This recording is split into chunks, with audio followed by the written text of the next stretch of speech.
Okay then, so this is Strider. It's basically one of my favourite games of all time, as regular readers of the magazine will know, because I do my best to try and get it in the magazine whenever I can. Now my first experience with Strider was at Pool Key. Now Pool Key is obviously based in Poole. And basically Strider was one of the first big Capcom games on the CPS 1 port to come on a 28-inch monitor, so it looked the absolute business. Now I also happened to be quite good at it, and this was quite good for me, because I wasn't really good at a lot of stuff at school. And I particularly never did anything at school which drew crowds, which I managed to achieve when I was playing Strider at the arcades. And as a result, I just fell in love with it. Everything from, I just love the character design. Alright, you could argue that he's a little generic now, but back then, you know, a ninja in purple pyjamas waving a plasma sword, you know, that was some cool shit. And he was just so well animated. I mean, admittedly, this is the Mega Drive version you're looking at now, which, while fairly faithful to the arcade port, isn't really a patch on it, but I'll get by to why I'm going to include it later. And yeah, basically, it was just a stunning game. It had truly inventive level design, fantastically designed monsters. I mean, look at these guys. It's just utterly weird, and it's basically based on an anime. That was really popular in Japan. Now, interestingly, this is quite a word away from the actual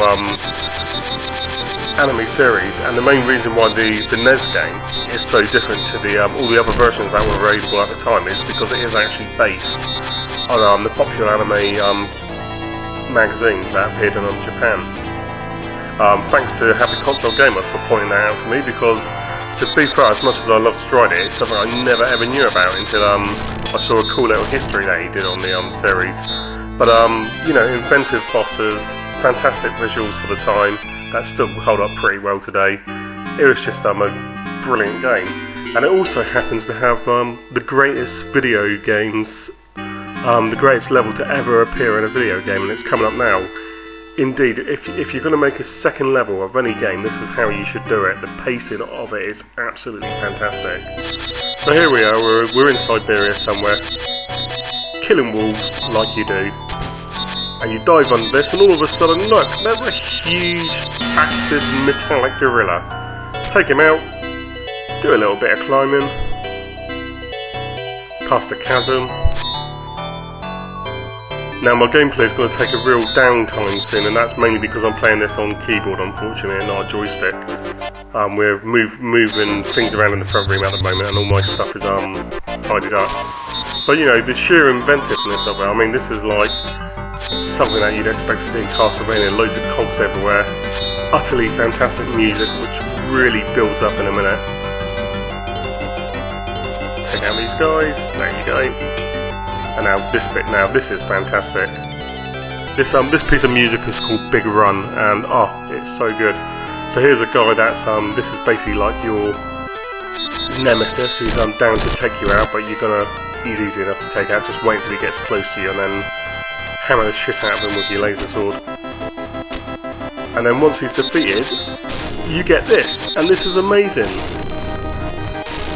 It's still one of the most exhilarating moments in any video game that I've ever played, and that includes anything in Uncharted 2. Sounds crazy, but honestly, when you're playing it, it's so good.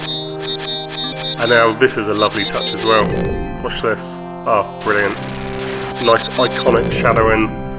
Oh, this game is so good. I love it. Absolutely love it. In fact, one of the things I'm waiting to do at Retro Gamer is I want to do a making of this game. I've been in touch with the actual guy who made it. He goes by the credit Afune. But annoyingly, he won't actually speak to me at the moment until he gets permission from Capcom. And it's very hard to get permission from PR companies when you're trying to cover old games, because unless there's any way you can cover an old one, a new one, sorry, it's just not going to happen. So all I can hope is that Capcom are secretly working on a new Strider game, and that'll hopefully give me access to Mafune. Because once I've got that, I've pretty much done everything I set out to do while I was at Retro Gamer. But yeah, I love to speak to the creator of this game. I just love to know what was going through his head when he came up with the concept for it. Check out Ozman, also known as Cannon Dancer on Main, which is by the same guy, and it's basically an unofficial sequel. Obviously, there were actual sequels to Strider. Strider 2 by TSX appeared on numerous home computers like the Amstrad, the Speccy, the Atari ST, and it was complete and utter shit, and certainly not worth wasting your time on. Capcom did their own sequel in the late 90s, I think it was, Strider 2. It was actually bloody good as well. It didn't really get the love it deserved at the time. I guess simply because everybody was like really interested in 3D and it was sort of like quasi 2D visuals. But it's really good. It's got some nice inventive bosses, brilliant level design, and it's available on the CPS board or the PlayStation 2. Although that's becoming increasingly hard to get hold of now. Obviously, as you can see now, I'm just cheating. You can't actually do that on the arcade, but it's easy enough to basically stick there and take out everybody as they come across.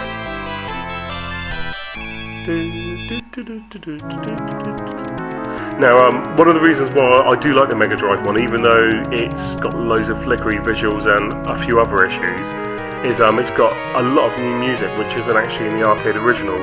Now, the arcade original, when you play that, it reverts back to the music from the first stage, but you get this brand new tune for the Mega Drive one, which is really nice and imposing, and you know, I mean, come on, you're storming a big, huge battleship, and you want something which is like gonna basically go along with that.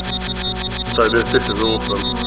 Can't remember what it's called, but I'm sure somebody out there will be able to fill me in.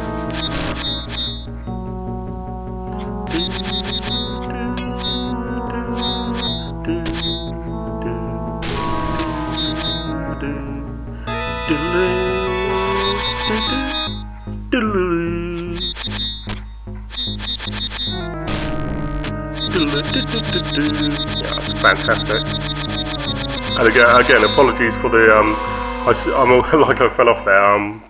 Basically, I'm using a keyboard and it's really naff. I can usually complete the game on a credit, but you're not going to see that today simply because I haven't got enough time and I'm just not playing as good as I could be. But basically, I was chatting to somebody at work the other day, and basically somebody had sent a message around saying, "What's your top 10 favourite games?" And the amount of people who didn't know about this game, it was truly shocking. I mean, it wasn't a big hit by any means, but come on, how could you not know about this? It's been on numerous compilations now.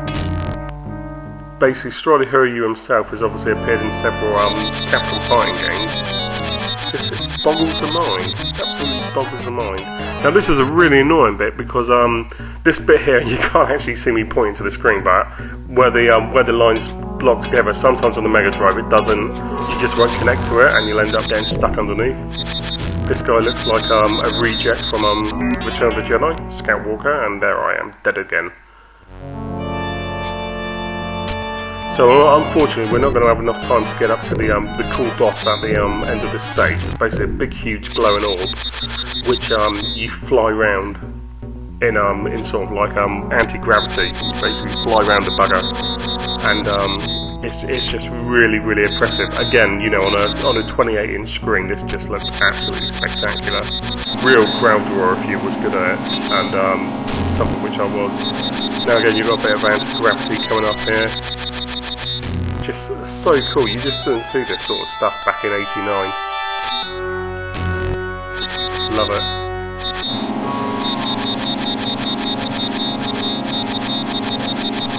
So anyway, this is Darren from Retro Gamer, and I'll be back very